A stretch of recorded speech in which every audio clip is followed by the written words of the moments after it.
Imtesa sana sababu mguu umefunjwa kabisa hivi kama miwa. Amefurutwa chini, amefurutwa hii nywele iko chafu kabisa. Na amemwagiwa asidi kwa mikono. Nilikuja na nikapata yeye amelala hapa. Alikuwa amelala. Kama amefunjika. Kama amefunjika mguu. Hana trouser lakini amebaki na nguo tu ya ndani. Night dress. Alikuwa night dress. Si hata night dress, nguo tu ya ndani. Kuna simu ilikuwa imelala hapa. Insulator yake ya simu ilikuwa na 1000. Walifungua kuangalia? Sikufungua. Ni insulator transparent. Na blanketi. Blanketi ilikuwa hapo pia. Blanketi na kiatu moja black. Kama hii open shoe. Unaona hapa? Hapa ndiyo ilikuwa anajaribu venye atasimama ama ajaribu kutembea. Ni kama kitu ilikuwa imefanyika before akuje awekwe. Cause ni gari. Kuna gari ambayo ilikuja ikamweka. Hapa pamejifisha. Na hiyo gari haikutoka chini kukuja juu. Ilitoka juu kuteremka. So ni kama walikuwa wamepita once. So time ya pili kurudia wakaona hakuna ile wingi wa hatujafikia ile uwezo wa kumfikisha Mercy nyumbani. Tungependa kuomba serikali itusaidie. On the night of September 27th, 2024, a 26-year-old chemistry student left her family's home to answer a phone call. She never came back alive. Her name was Mercy Kwamboka, and the evidence that would eventually connect her killers to her death would come from the very device she was holding when she died, her phone. This is an investigation into the digital trail behind a brutal murder, a case where forensic analysis and phone records didn't just provide evidence, they provided confession. Before we continue, make sure to subscribe, like, and comment. Share this video so that the algorithm to keep this channel moving. September 27th, it was a Friday night. Mercy was at her parents' home in Pipeline, Embakasi, a working-class neighborhood in Nairobi East Side, densely residential, a place where family is close and strangers stand out. Her father's name was Jesper Nyandieka, and according to statements he gave to police, Mercy was at home with family that evening. They were together. They were safe. But around 11 p.m., Mercy's phone rang. There was a call. No police report confirms who was on the other side on those first moments, but Mercy excused herself from her family. She said she had to step out. Her father later told detectives she left home in a hurry. Those were the last words her family had before she disappeared. What happened in the hours between that 11 p.m. call and the moment her body was found is where forensic evidence begins to speak. Approximately 20 hours later, on the afternoon of September 28th, Mercy's body was discovered in a thicket in Mwiki along the Eastern Bypass, a sprawling, semi-rural area on Nairobi's eastern edge where informal dump sites mix with scattered residential structures. She was partially undressed. Her body bore visible injuries, bruises covering her thighs, her lower back, and her left ankle. The bruising was extensive. It suggested violence, struggle, assault, and trauma. Police reports also noted acid burns on her hands and arms. The nature and extent of these burns, whether chemical or thermal, was not detailed in public statements, but their presence indicated a deliberate attempt, possibly to alter or degrade evidence on her body. At the scene, investigators recovered 3 critical items: a black blouse discarded near her body, a blanket positioned beside her, her mobile phone still present, still containing the data that would become the case backbone. And remarkably, 1,000 Kenyan shillings was found with her. The cash was untouched. This was not a robbery. This was not a killing incidental to theft. The perpetrator took nothing. They left her with money. They left her with her phone. What they took was her life. Within hours of body discovery, the Kenya police launched a manhunt. The Directorate of Criminal Investigation took charge. They began asking the critical questions. Who was the last person in contact with Mercy Kwamboka? The answer came from a place most killers don't consider when they dispose of a body: the telecom network. Mercy's mobile phone contained Safaricom SIM card. Every call, every text, every data connection she made through that device generated a record. Safaricom doesn't just know what you communicate, they know where you are when you do it. Cell tower triangulation. In May 2026, 8 months into the investigations and 6 months after arrests were made, a Safaricom liaison officer named Jonathan Limo took the stand at Milimani High Court before Justice Alexander Muteti. Limo is a telecommunication analyst trained in forensic data extractions. He testified about what the records showed. According to Limo's testimony, call data records from Mercy's phone showed that she communicated with a specific person more than 4 times in September 27th, the day before her disappearance. Not once, not twice, 4 separate instances of contacts. That person had connected with her through Facebook, a social media connection that transitioned to phone contact, a digital gateway to physical vulnerability. That person's name was Joseph Ngera Kamau. Joseph Ngera Kamau was 26 years old, almost Mercy's age, or close to it. He was a soldier in the Kenya Defense Force. Specifically, he was stationed in Embakasi, the same area where Mercy lived. He had military access, military authority, military infrastructure that might have enabled him to move freely through certain areas. More importantly, he was not a stranger. He and Mercy had connected on Facebook. Weeks or months before September 27th, they had begun communicating. The connection was established. Trust at some level had been built. On that night, September 27th, police would later allege that Kamau did what the connection had enabled. He reached out to Mercy. Around 11 p.m., the theory goes, Kamau called and Mercy, recognizing him, answered. What he told her to convince her to leave her home isn't documented in public statements, but he was convincing enough. Mercy left her family. She stepped into the night. She met Joseph Ngera Kamau. Kamau arrived in a vehicle, a Mazda sedan, registration number KDA 796L. A small detail, but a crucial one. According to DCI statements and trial documents, Kamau then drove Mercy from Pipeline, Embakasi, to his residential in Komarok Estate, another neighborhood in Embakasi about 10 kilometers away. A journey of maybe 15 to 20 minutes, depending on traffic. It was nearly midnight. Traffic would have been minimal. They arrived at his apartment in Komarok. It was here police say that events took a fatal turn. At the parking area outside Kamau's residence, concrete enclosed, partially visible from the street but not fully exposed, a confrontation occurred. What sparked it isn't fully documented in public testimony, but the confrontation happened and it became violent.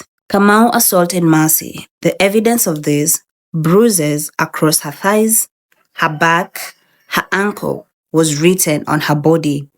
It was evidence of impact, of force, of a body being struck, kicked, possibly thrown around. During this assault, Mercy died. So whether the death was immediate or whether Mercy lay injured for some time before succumbing, the public record doesn't specify. But by the time the violence ended, she was no longer breathing. Kamau was now faced with a problem he had anticipated, or perhaps he had not, and it didn't matter. He had a body, he had a witness situation, he needed help. He called someone. According to the DCI, Kamau called his accomplice, Fred Madenge Kanja. Fred Madenge Kanja was also a KDF soldier. He was also based in Embakasi. He and Kamau served in the same military unit. They knew each other. They were connected by professional and possibly personal ties. When Kamau called, what he asked Kanja to do is clear from what happened next. Help dispose of the body. Kanja came to Komarok. The two men, both military personnel, both trained in logistics and operations, took the body of Mercy Kwamboka, still partially clothed, bruised, bearing acid burns, and prepared her for disposal. They wrapped her in a blanket. They transported her from Komarok Estate to Mwiki, a distance of several kilometers. The vehicle, Kamau's Mazda KDA 796L. They dumped her in a thicket. They left her there, and then they attempted to disappear. This is where Jonathan's Limo testimony becomes the spine of the prosecution's case. Limo testified that Safaricom's cell tower data, the automatic record of each phone connected to and when provided precise geolocation. When Mercy's phone communicated with Kamau's phone more than 4 times in September 27th, those communications were routed through specific cell towers in Embakasi. Limo testified that the data placed both phones in proximity to each other. More critically, on the night of September 28th after Mercy's death, Kamau's phone triangulation showed his movement from Komarok Estate to Tononoka, another Embakasi neighborhood. The data reconstruction suggested he was moving to a different location. Simultaneously, Mercy's phone, the one found with her body in Mwiki, showed no further communication after a specific time on the evening of September 28th. The digital evidence suggested a timeline. Let's go through the timeline. Contact and meeting, September 27th evening, multiple communications. Arrival at the suspect's residence, that is in Komarok. Confrontation and death, time to be determined by prosecution's forensic. Body disposal from Komarok to Mwiki. Suspect's movement away from scene, from Mwiki to Tononoka, then eventually to Komarok's hideouts. Limo's testimony was corroborated by other evidence. Police found the Mazda vehicle at Kamau's residence. Forensic examination of the vehicle allegedly revealed fibers consistent with the blanket recovered at the crime scene. The blankets that had wrapped Mercy's body had also been in Kamau's car. By October 23, 2024, nearly a month after Mercy's disappearance, 3 weeks after her body was found, the DCI conducted raids on 2 locations. Kamau was arrested at a hideout in Komarok Estate. Kanja was arrested in Tononoka. Both men were detained at Kasarani police station. Both were processed for arraignment. On October 24, 2024, they appeared in court for their initial hearing. The charges included murder, rape, kidnapping, and robbery, a comprehensive charging strategy that encompasses multiple angles of the crime. Kamau was remanded in police custody for further investigation. As for Kanja, Fred Madenge Kanja's case proceeds through the court system, though public documentation has focused more heavily on Kamau as the primary suspect. According to DCI statements released after arrest, both Kamau and Kanja made confessional statements to investigators. Critically, Kamau did not deny his involvement. He did not deny the confrontation. He did not deny Mercy's death. What Kamau did was offer a narrative. He claimed the confrontation was accidental. He claimed Mercy's death was not intentional murder, but a result of fall during the dispute. This is the defense narrative.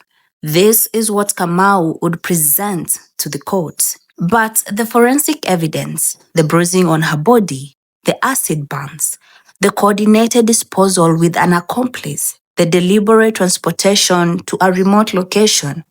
This evidence suggested something different than an accidental fall. Bruises across the thighs and lower back doesn't result from a single fall. They suggest repeated impact, assault, deliberate force. The presence of Fred Mathengi Kanja, a second person called to help dispose of the body, suggests consciousness of guilt. An accidental death doesn't require an accomplice. An accidental death doesn't require hiding. The murder trial of Joseph Ngera Kamau began at Milimani High Court before Justice Alexander Muteti. The prosecution's case unfolded methodically. Police investigators testified. Safaricom license officers testified. Forensic evidence was presented. When Kamau was arraigned, he denied the murder charge. He stood by his version. It was accidental. The prosecution, however, had a tragedy. Build the forensic case methodically, present the digital evidence, establish the timeline through phone records, show the coordinated disposal, demonstrate consciousness of guilt through Kanja's involvement. By May 2026, 8 months into the investigation, a trial had reached its forensic phase. Jonathan Limo's testimony about Safaricom triangulation and call data provided the prosecution with a technical foundation. The judge could see the suspect's movement mapped by the network he couldn't evade. The prosecution informed Justice Muteti that it had 5 remaining witnesses to call before closing its case, 5 more opportunities to build a narrative, 5 more pieces of evidence to place on the record. The next court mention was scheduled for June 17, 2026 for further direction. Before we move forward into the trial's progression, we must return to the central figure, Mercy Kwamboka. Who was she? Not just the victim, but the person. Mercy was a firstborn daughter. She was pursuing a degree in chemistry at the University of Nairobi, specifically at Chiromo campus. After completing her first year in the 2021-2022 academic year, she deferred her studies. University of Nairobi records do not specify why. Deferments can result from financial pressures, personal hardships, health issues, or other circumstances. The reasons weren't publicly disclosed. Despite the deferment, she was still a university student in the eyes of her family. She was still working towards a degree. She was still engaged with her education and her future.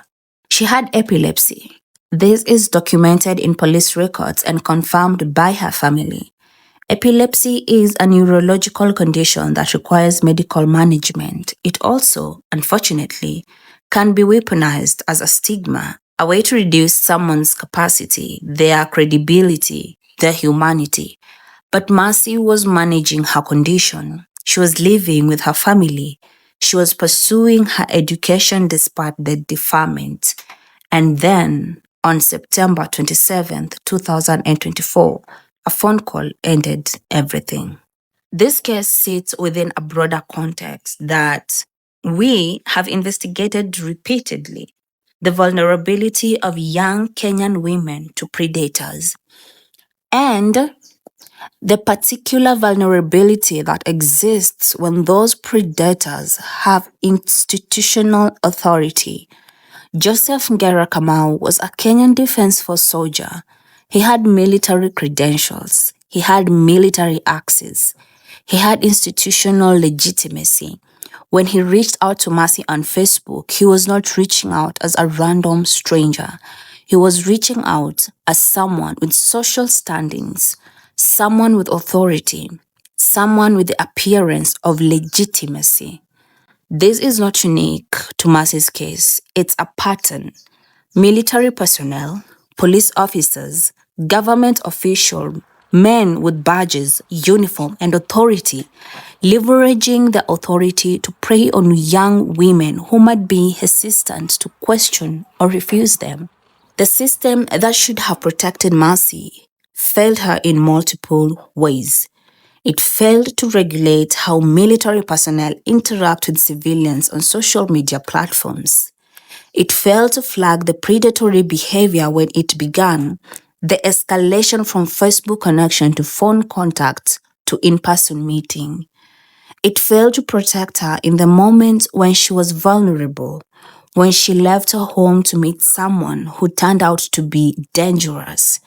And when she was murdered, the only thing that protected her case, that ensured accountability, was not institutional protection. It was forensic evidence. It was phone records. It was technology that Kamau didn't anticipate, that he couldn't evade, that testified against him when humans might have corrupted or coerced or simply failed. As the case continues, Mercy's father, Jasper Nyandieka, was the last person to see his daughter alive. He watched her leave home that night. He waited for her to return. He discovered with his family that she would not be coming back. He had to sit through the trial. He had to hear the details of what happened to his daughter.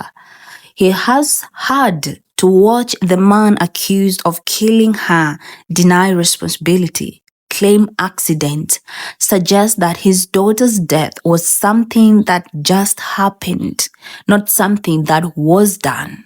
For Mercy's family, the trial is ongoing. The wait for justice continues.